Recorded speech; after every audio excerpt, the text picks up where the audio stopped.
Amerika Serikat kembali menyergap kapal yang diduga terkait Iran. Ini menjadi tindakan kedua AS terhadap kapal-kapal yang diduga terafiliasi dengan Iran. Pihak Iran menyebut tindakan Amerika ini sebagai aksi pembajakan. Pasukan Amerika Serikat menyergap kapal tanker MT Tiffany di perairan Indo-Pasifik. Pentagon atau Departemen Perang Amerika menyatakan intervensi ke kapal MT Tiffany didasarkan dugaan kapal tersebut melakukan aktivitas ilegal terkait Iran. Pentagon menyatakan operasi ini dilakukan di wilayah tanggung jawab Komando Indo-Pasifik Amerika Serikat. Komando ini mengawasi operasi di wilayah Samudra Hindia dan Samudra Pasifik. Sebelumnya, pasukan Amerika juga menyita kapal kargo Iran MV Tosca. Amerika mengklaim kapal MV Tosca telah mengabaikan peringatan saat mencoba menerobos blokade laut yang diberlakukan Amerika di Selat Hormuz. Kapal perusak Amerika dilaporkan sempat mengeluarkan beberapa tembakan yang mengakibatkan kerusakan mesin di kapal Tosca. Pentagon menyebut blokade maritim dan penegakan sanksi ke kapal-kapal yang terafiliasi dengan Iran merupakan bagian dari operasi Economic Fury. Operasi ini berjalan bersamaan dengan operasi Epic Fury, operasi serangan ke Iran yang dipimpin Amerika. Sementara pihak Iran menyatakan blokade laut yang dilakukan Amerika terhadap pelayaran dan perdagangan Iran merupakan pelanggaran serius. Juru bicara Kementerian Luar Negeri Iran, Ismail Baghi, dalam wawancara di stasiun televisi Iran menyebut tindakan Amerika sebagai aksi pembajakan dan aksi terorisme negara. تجارت آزاد در دریاها یک نقض بسیار خطرناک است به خاطر اینکه اگر این باب بشه اساساً آزادی دریانوردی مورد خطر قرار میگیره به عنوان راهزنی دریایی و تروریسم دولتی است این اقداماتی که آمریکا انجام داده هر دو مورد. Iran menentang keras blokade laut yang dilancarkan Amerika. Pembukaan blokade laut ini juga menjadi salah satu syarat yang diajukan Iran sebelum memutuskan akan berunding dengan Amerika lagi. Tim Liputan, Kompas TV. Konflik Amerika Serikat dan Iran semakin meluas. Amerika menyasar kapal-kapal yang terafiliasi dengan Iran hingga di luar perairan Selat Hormuz. Apa implikasi dari tindakan Amerika ini dan bagaimana pula efeknya terhadap proses perundingan damai kedua belah pihak? Kami akan diskusikan ini bersama pakar geopolitik dan keamanan Wibawanto Nugroho serta guru besar politik internasional dari Universitas Pelita Harapan Alexius Jemado. Selamat malam semuanya, dengan Tifal di sini, apa kabar? Malam. Selamat malam. Terima kasih semua sudah bergabung bersama kami dalam diskusi kali ini. Mas Wiba, apakah langkah AS ini dibenarkan dalam konteks masih perang dan alasannya karena ada tindakan-tindakan yang diduga ilegal bahkan mengabaikan peringatan AS terhadap kapal yang berbendera Iran? Jadi kalau dari perspektif ofensif realis, ya ini bisa dibenarkan kalau dari cara pandang Amerika sebagai superpower gitu ya. Tapi kalau dari perspektif humanitarian law, ini di daerah abu-abu gitu. Karena memang ada hak untuk melakukan interdiksi. Tetapi dalam konteks seperti ini, kalau melakukan interdiksi dalam konteks global commerce, ya walaupun di era perang ya, saat ini ada konflik bersenjata antara Iran dan Amerika melawan Israel, itu adanya di daerah gray zone tuh Mas ya. Jadi kondisi sekarang ini menjadi semakin kuantum tuh yang saya katakan, uncertain gitu ya. Ini itu situasi terbaru ya yang memang benar-benar concerning karena ini sudah melebar ke Indo-Pasifik gitu. Ya, ini menjadi concern saya. Kalau sudah melebar ke Indo-Pasifik ya, Indonesia itu di tengah kalau di dalam perspektif Indo-PACOM tuh dari US Indo-Pacific Command ya. Di mana itu ada kekuatan nuklir, semua kekuatan nuklir ada di situ, minus Israel aja, semua yang lain ada di situ. Dan dari 13.000 arsenal nuklir itu kan mayoritas berarti dari Indo-Pasifik. Nah ini menjadi concerning. Ya. Yang kedua, ini cara Amerika untuk menekan sampai 28 April, yaitu batas akhir di mana Kongres harus mengambil alih kondisi pelaksanaan high intensity conflict oleh Presiden Trump gitu. Dan cara yang dilakukan oleh Amerika saat ini adalah memaksimalkan tekanan instrumen of national power, khususnya militer, untuk memaksa Iran untuk mau bernegosiasi. Nah, karena dalam perspektif Pentagon yang berada di bawah komando Presiden Donald Trump, ya dalam konteks ini, ya, itu adalah bagaimana memaksa Iran harus bertekuk lutut tuh. Nah, setelah sudah bertekuk lutut baru membuat negosiasi gitu. Nah, ini berseberangan dengan cara pikir kelompok liberalis yang ada di Washington yang mengatakan bahwa kalau penggunaan kekuatan militer yang eksesif seperti ini bisa berisiko besar untuk pelebaran dari konflik, ya, peningkatan eskalasi, dan juga jika terjadi settlement itu juga bisa merusak rejim law atau struktur norma di dalam internasional politik. Itu cara pandangnya begitu. Nah, tetapi secara realistis sekarang yang dipaksakan, yang harus dilakukan dari perspektif Presiden Trump adalah memaksakan bahwa hal negosiasi dengan Iran itu bisa diselesaikan sebelum 28 April, batas 60 hari atau 30 hari yang kedua atau yang terakhir sejak penyerangan awal 28 Februari, karena menurut undang-undang di Amerika bahwa presiden itu boleh melaksanakan high intensity konflik, ya, perang gitu, selama paling lama 10 hari dari 28 Februari. Nah, jadi ini sudah merupakan gabungan ya antara ada maritim dominance atau naval dominance, ya, untuk melakukan courtship diplomasi, menggunakan instrumen ekonomi, ya, untuk dengan cara mengganggu gitu ya, mengganggu global commerce yang terkait dengan energi, yang akhirnya diharapkan ya ini terus membuat perekonomian Iran itu 90% berdarah gitu. Asumsi Pentagon sampai saat ini dengan adanya gangguan di international water. Tapi yang menjadi concern saya, ini udah masuk Indo-Pasifik gitu. Nah, gitu, itu ya poinnya. Pak Alex, sampai dibilang Iran ini aksi yang dilakukan AS sebagai bentuk pembajakan. Tapi sesungguhnya Pak, secara sederhana, hal apa atau indikator apa yang membuat tindakan seperti itu dianggap bisa atau masuk akal dilakukan? Ya, ini memang situasinya sangat problematik karena ini kan bukan situasi normal ya. Ini situasi lagi dalam keadaan yang extraordinary, dalam situasi perang kan. Jadi memang blokade Selat Hormuz itu baik dilakukan Amerika Serikat maupun Iran itu memang sudah melanggar hukum internasional. Karena ini membatasi perdagangan internasional, merugikan begitu banyak negara lain yang membutuhkan jalur perdagangan bebas di wilayah itu, ya. Tetapi karena memang ini situasinya perang, maka kita tidak bisa berpikir terlalu normatif di sini ya. Nah, selain itu, jangan dilupakan bahwa Presiden Trump ingin menunjukkan bahwa dia mempunyai banyak pilihan ini. Kombinasi berbagai instrumen dia gunakan untuk menunjukkan bahwa dia mempunyai banyak pilihan. Dia tidak dipaksa oleh keadaan.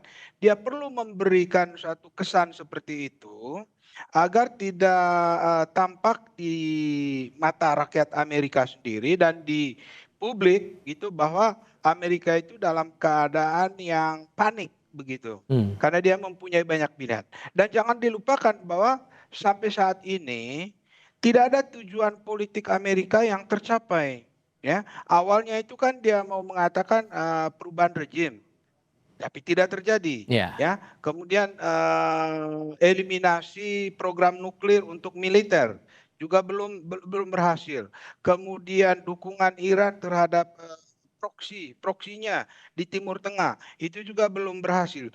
Jadi dia dalam keadaan di mana Presiden Trump merasa perlu meyakinkan rakyat Amerika bahwa dia perlu menggunakan tekanan militer antara lain penahanan kapal itu untuk menunjukkan bahwa dia bisa gitu, mampu Amerika untuk mencapai tujuan politiknya.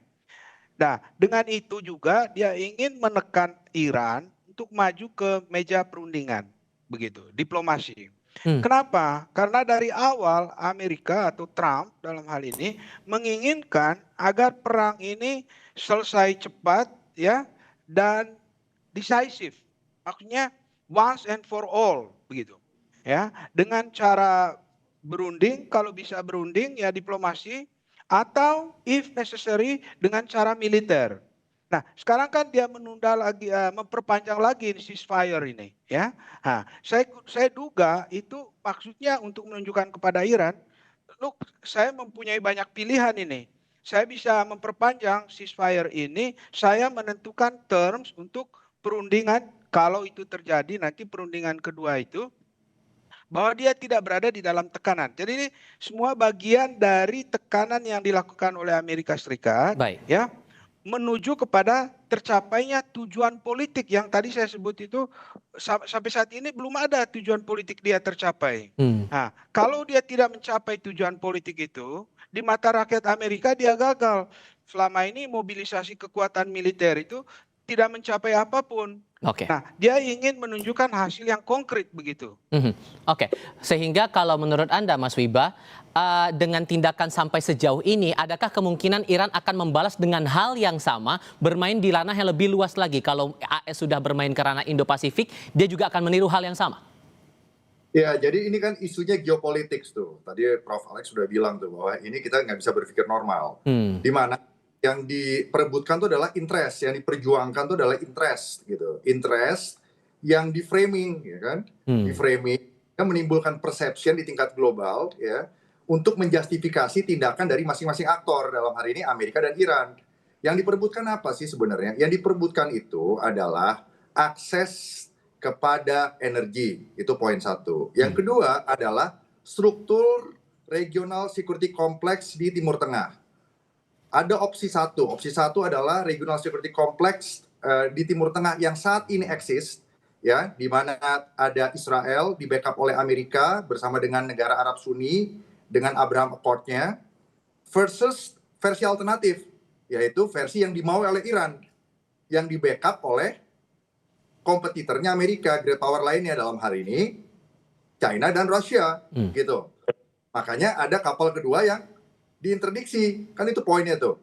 Nah, jadi kita selalu bilang persaingan antara rising power melawan ruling power itu selama 500 tahun terakhir 74% dari 16 itu berakhir perang terbuka, yang 25% tidak. Nah, ini adalah cara, ya, Rusia dan China untuk memanfaatkan peluang untuk bisa men-challenge Amerika tanpa konfrontasi langsung, ya.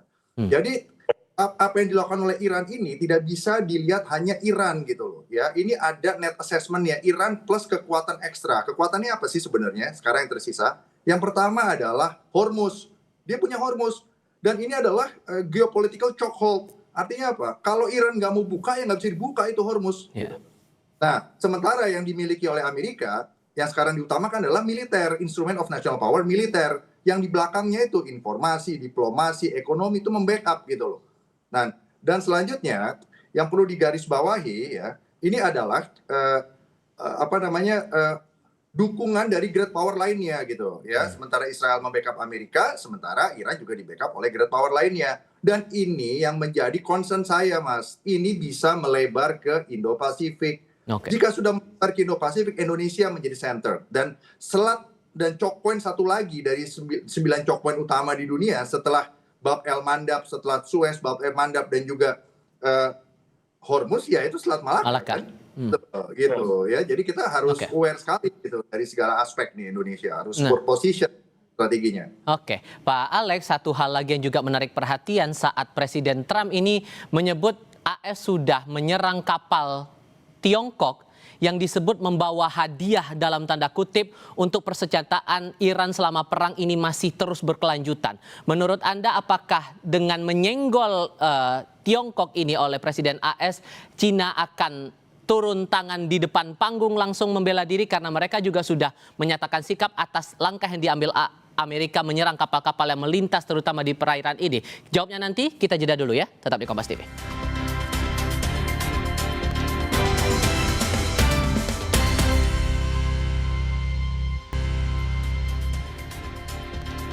Pak Alex, Tiongkok sudah memberi reaksi atas upaya AS menyerang kapal berbendera Iran dan menyebut ini sebagai langkah mengganggu stabilitas global. Itu satu hal. Hal lainnya, Trump mengklaim telah menyerang kapal Tiongkok yang disebut membawa hadiah dalam tanda kutip berisi persenjataan untuk Iran. Berlebihan nggak kalau kemudian ada yang menduga jangan-jangannya habis ini karena udah nyenggol-nyenggol Tiongkok bakal maju depan panggung nih?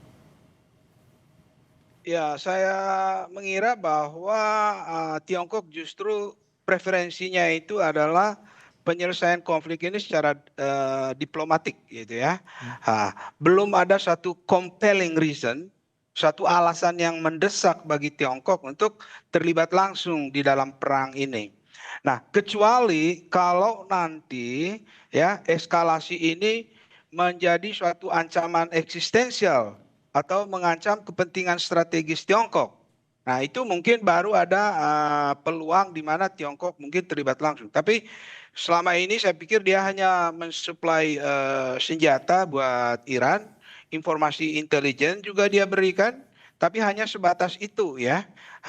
Kenapa? Karena kita melihat bahwa tindakan yang dilakukan oleh Presiden Trump ini sebetulnya untuk memutus mata rantai pembangunan rudal balistik yang sangat berbahaya bagi Amerika Serikat maupun sekutu-sekutunya di Teluk itu yang digunakan oleh Iran selama ini untuk menyerang mereka kan.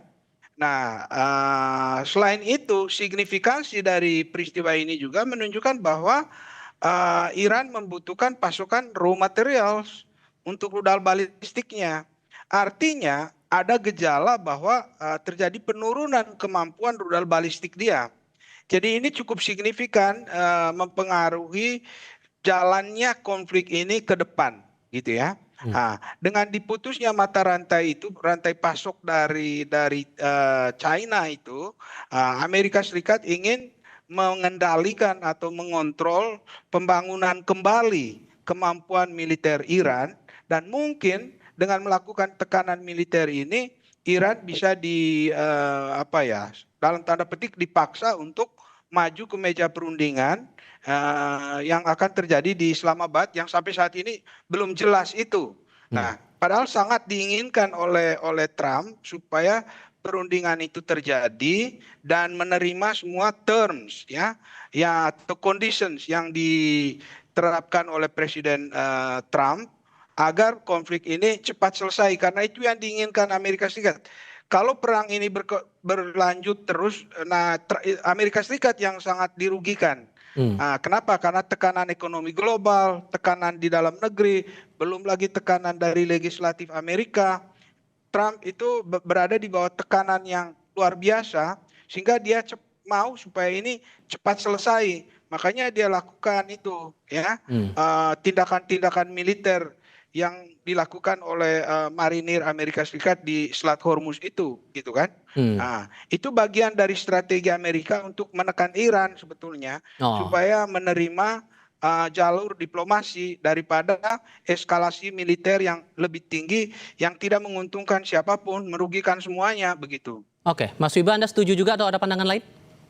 Ya, saya ada pandangan lain ya mengenai ini ya. Jadi sejak era Perang Dingin selesai, Amerika dan Cina itu ya khususnya mengarah kepada pemerintahan Presiden Xi Jinping itu terlibat di dalam namanya irregular competition ya. Jadi mereka itu sebenarnya sangat panas suasananya ya, tetapi mereka tahan di skala irregular competitions, di mana pada prinsipnya tuh aktor negara dan non negara secara agresif progresif ya berusaha untuk mempengaruhi, create condition untuk influence population di dalam negara masing-masing untuk efek legitimasi yang ujung-ujungnya mereka mempunyai pengaruh di negara tersebut terhadap pengambilan keputusan negara tersebut ya satu sama lain ya, Amerika ke Cina, Cina ke Amerika tanpa harus berperang. Itu poin satu ya. Poin kedua, salah satu bentuknya adalah interdiksi maritim seperti ini. Dulu Presiden George Bush Junior itu pernah mengeluarkan yang namanya PSI itu, Proliferation Security Initiative, di mana mereka boleh menginterdiksi kapal-kapal yang keluar masuk ke Iran yang diduga membawa bahan mentah nuklir ya, termasuk dari Cina juga gitu. Nah, tetapi dalam konteks ini menjadi berbeda karena kita melihat satu ya faktor sejarah ya. Perang Dunia I itu terjadi karena overkomitmen dari aliansi saat itu ya. Satu kasus pembunuhan Duke Ferdinand itu bisa pecah menjadi Perang Dunia tuh. Nah, yang kedua itu masalah under deterrence, di mana dilihat Hitler itu terlalu agresif menyerang Polandia tuh, ya kan? Nah, akhirnya ya. Dan ini kan Prof. Alex, ini kan kalau kita lihat Robert Jervis nih, ini kan karena persepsi leaders bisa salah mengambil keputusan walaupun analisa intelijen sudah mengatakan jangan melangkah lebih, kan begitu ya? Nah, gitu. Nah, ini harus diperhitungkan gitu. Dan ini kita harus melihat bahwa jika konflik ini sudah meluas, ya, ada multi-front battles di mana-mana gitu, baik itu di Indo-Pasifik, naik di Selat Malaka, Laut Cina Selatan, naik ke Semenanjung Korea, belum lagi yang di Ukraina belum beres gitu ya. Ini yang disebut mengarah pada Perang Dunia gitu. Nah, cara manifestasinya mungkin berbeda dengan Perang Dunia I dan kedua. Nah, apalagi ini sekarang, ini bicara mengenai ya ini kan anggaran militer dunia kan 2,7 triliun sebelum sebelum perang ini kan. Ya, jadi yang tertinggi sejak era perang dingin tuh. Jadi memang dunia itu sedang harus berubah karena ada masalah sistemik yang perlu dikoreksi itu, ya, baik dengan cara realis, liberalis, institusionalis atau cara-cara konstruktivis yang akhirnya sekarang pecah perang ini gitu. Saya tidak membenarkan juga gitu karena yang menjadi korban kan manusia. Yeah. Tetapi di regional security kompleks Timur Tengah ini sekarang puncaknya adalah berubah apa tidak gitu. Nah, sementara dari perspektif Amerika sebagai superpower manapun, termasuk juga Persian, Ottoman Empire, British Empire, mereka itu pasti akan mengkonten ya kekuatan yang namanya melawan atau balancing dan melawan. Kalau balancing saja nggak apa-apa, balancing dan melawan gitu. Baik militernya, nuklirnya, atau proksinya, geopolitical influence-nya pasti akan konten, kalau perlu dilucuti habis gitu. Dan yang kedua, mereka akan melindungi struktur yang ada, akan mencegah munculnya rivalitas aliansi yang versi Amerika, yang versi China dan Rusia di situ. Dan mereka akan melindungi negara-negara yang menjadi sekutunya. Kan itu poinnya. Dan mereka mau akses kepada sumber daya dan freedom of navigation. Semua superpower kayak gitu. Nah, sekarang memang Donald Trump ini kan sudah melangkah jauh masuk ke dalam intensity konflik. Ternyata seperti Prof. Alex bilang tadi, yang kita sudah sering bahas, tidak selesai dalam waktu 1 minggu, 2 minggu. Yeah. Nah, tetap keluar begitu saja kan juga nggak bisa gitu.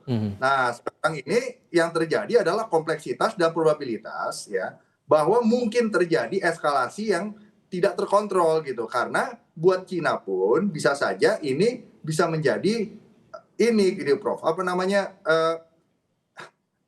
eksistensialnya itu menjadi socially constructed gitu loh. Gitu loh ya.